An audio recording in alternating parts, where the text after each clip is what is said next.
What's up, guys? Welcome back to the field here. Today I'm here with something new from Happy Model, and that makes me happy because I haven't had anything new from Happy Model in what seems like 2019 maybe, and here we are with the Crux 3. So I'm gonna fire it up on a 2S battery. We're gonna put up to a 650 on there, and I'm gonna show you how it rips. After that, we're gonna come back and we'll do a little spec check. I'll give you my flight tune status report, and I'll tell you the overall quality about what I think about this quad. So let's go ahead and get started. Let's do a little bit of flying with the Crux 3. Here we go. You're gonna be impressed.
Put some comments down below what you think about the flight characteristics of this.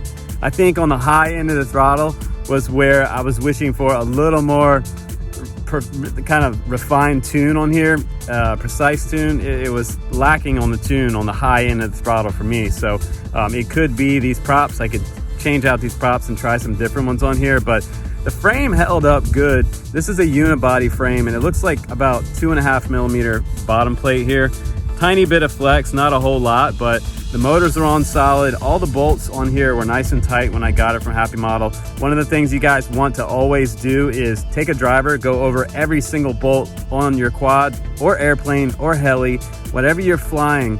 If it's RC and you get it in the mail, bind and fly from Horizon Hobby or China, God, please go over it with a driver, because it's kind of our responsibility to go over these things because we're flying them, right? So I think that this quad, it is a fantastic release. I think around for the price that you're looking for, if you're somebody that wants to move up from a Tiny Hawk and start playing around with some serious freestyle and learning some really fast flying and pushing some really ultra small gaps and trying those power loops, this is a great quad to move up to.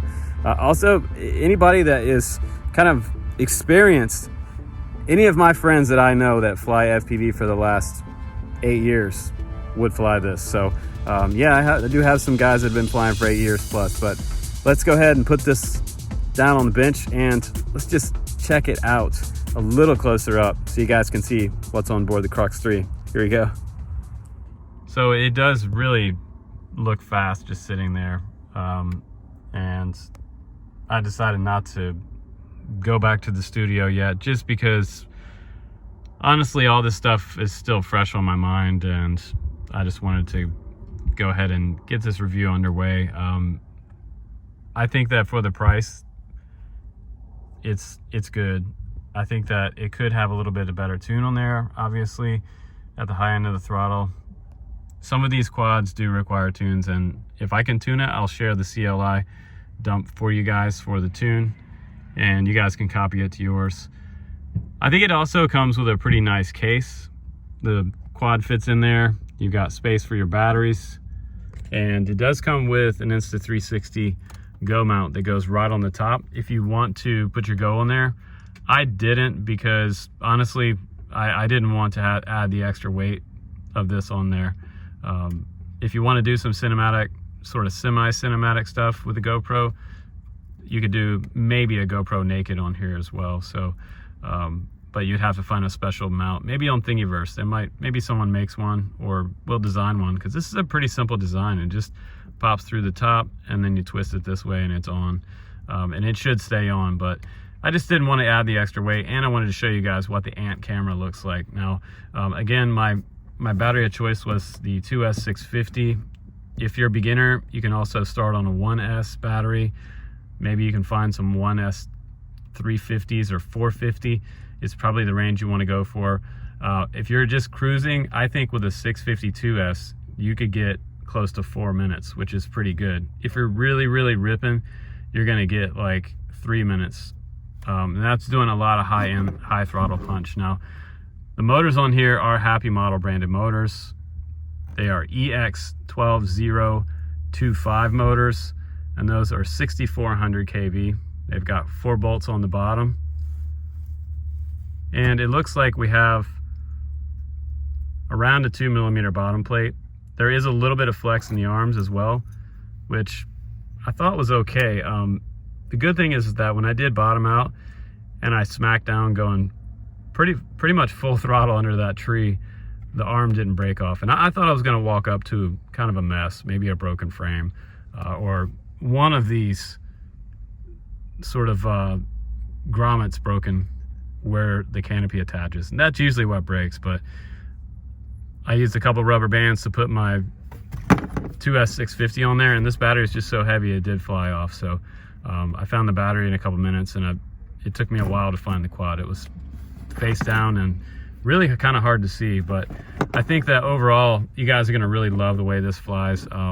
As far as the components go, I think the components are okay. I don't think they're top shelf or anything, but the good thing about that is if you're on a budget, this is one that you can pick up. You can start flying it relatively cheap and repair it cheap. So that's really good news. But again, like, hopefully I can get this tuned for you guys and share the CLI, the link to my Google documents. You can find a lot of my CLI documents for tunes on various different quads, and I'll try to put a link down to that. But one thing is for sure, if you guys are trying to bind this up to your Taranis, it does have an SPI built-in receiver, and I would also recommend that you put an XM Plus on here, because you have plenty of room back there. But on the bottom right here, if you look on the left-hand side of the quad, looking at it from this direction, you can see that little bind button in there. It's a little gold bind button. It's right next to the R1 tab. And what I do is I take a bamboo skewer and I push that down after I plugged in the quad, and the quad is on. You will push that down and then you'll start the bind process.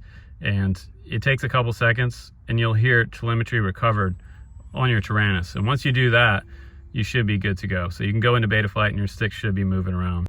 But I was really happy to see that this came out, and I was only notified of it a couple days ago, and it's already here at my doorstep. So I really enjoyed flying this one today, and it was kind of crazy. So it was fun to be back on the 2S train and having some fun. I'd like to see a little higher milliamp maybe in the VTX as well. So really fun to fly. So Thanks again for watching my reviews, guys. Take care, and this has been a dashboard review. Guys, I'll see you on the next one.